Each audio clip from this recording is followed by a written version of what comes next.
Ayubowan, greetings from Sri Lanka.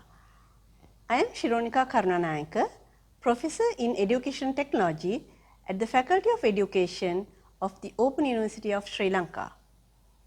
I have been engaged as an educator in the Sri Lankan education system for more than 3 decades now.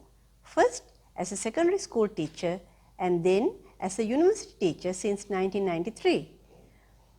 My great interest in integrating technology into teaching and learning has motivated me to implement several initiatives to promote technology-enhanced learning in the general school system as well as in the higher education system, working closely with both teachers and students.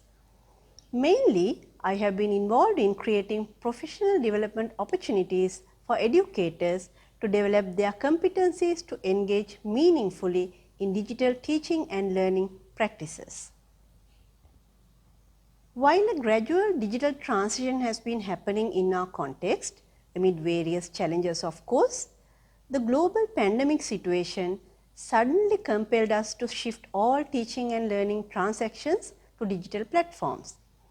This urgent need challenged the educators in different ways, requiring sudden changes in their thinking and practices, which also highlight the role of digital literacy.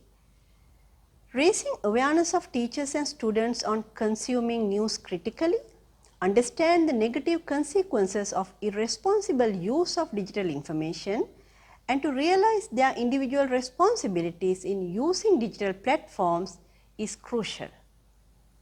Learning environments such as the MOOC, Digital Literacy Lab for Educators, provide useful professional development opportunities for educators to develop digital literacy and engage critically and meaningfully in digital teaching and learning practices. The key focus of this course, embedding digital literacy development within critical thinking methods, is quite significant and useful and very relevant. Let me share some thoughts with you about the significance of digital literacy based on our context and experiences.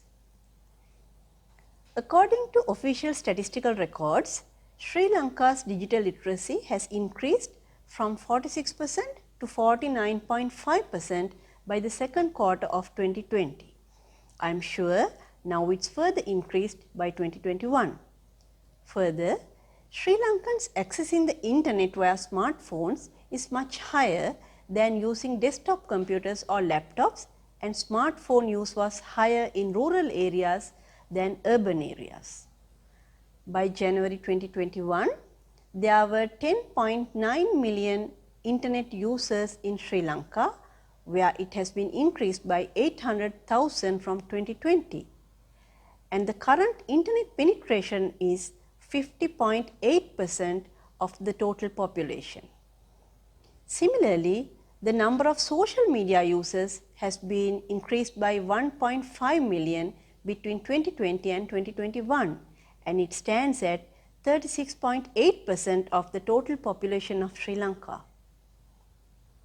While these statistics are quite encouraging, I believe becoming digitally literate is more than just being able to use a digital device or access the internet, but rather the ability to use them meaningfully, responsibly, and in a safe manner.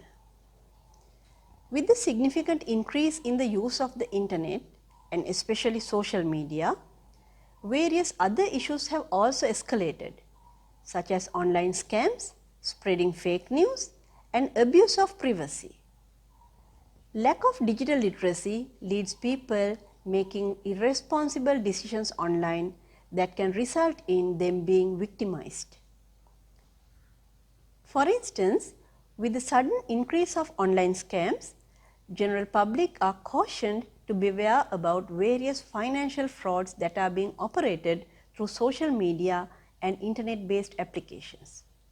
Further, spreading fake news, fabricated news, hate news, etc., which happens widely through social media networks, contribute to the increase of political, racial, and religious tensions among the general public. Similarly, online harassments or cyberbullying has also become increasingly common, especially among the youth, by posting embarrassing videos and photos, spreading gossip or lies, and posting insulting remarks to harass others. Equipping both teachers and students with digital literacy to engage in digital interactions with critical thinking is essential to instill healthy digital practices, allowing them to become positive digital consumers and creators.